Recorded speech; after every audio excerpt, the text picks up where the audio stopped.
Mais attention, il y a un troisième miracle incroyable. N'avons-nous pas fait de la terre une couche et placé les montagnes comme des piquets?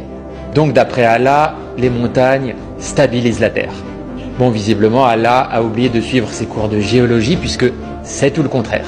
La tectonique des plaques prouve que le mouvement lent de ces plaques, en entrant en collision l'une contre l'autre, vont au contraire former ces montagnes, ce qui va engendrer des tremblements de terre ainsi que des failles, l'un n'existant pas sans l'autre.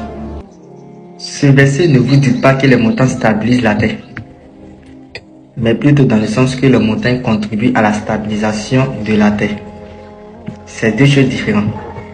Dans ce verset, les montagnes sont décrites comme des piquets ou chevilles, juste une métaphore pour souligner la stabilité que les montagnes apportent à la surface de la terre, en les comparant à des piquets qui ancrent et stabilisent une tente.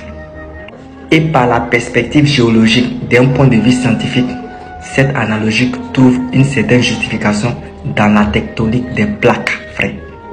En effet, les montagnes ne sont pas seulement des structures de surface. Elles ont souvent des racines profondes qui pénètrent dans le manteau terrestre et ces racines aident à équilibrer la masse des montagnes et jouent un rôle dans l'isostasie. Les montagnes se forment principalement aux frontières convergentes des plaques tectoniques, frère, où les plaques se rencontrent et se compressent, poussant la croûte terrestre vers le haut pour former des chaînons de montagnes.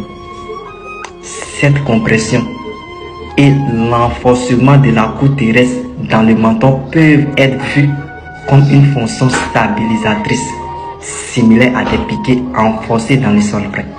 Un autre point, les montagnes jouent également un rôle dans le cycle des matériaux terrestres.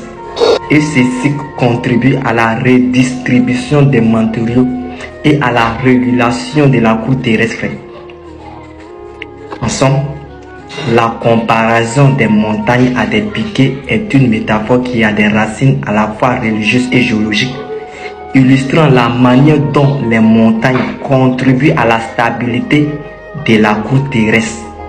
Alors que chez vous, dans Job 26:11, c'est écrit, et dans Psaume 75:4, c'est écrit que le ciel a des piliers, a des colonnes, que la terre a des piliers, a des colonnes, et ces colonnes-là s'ébranlent. Attends, nous ne sommes pas des idiots. Ciel avec colonnes, avec piliers, alors que dans le Saint-Coran, Allah nous dit qu'il a créé le ciel sans piliers pour que nous voyons. Mais montrons-nous les colonnes du ciel, les piliers du ciel. On va voir. Mais comment la terre se stabilise. Montrons-nous, on va voir. Qu'Allah nous donne la bonne compréhension. Assalamu alaikum wa rahmatullahi wa barakatuh.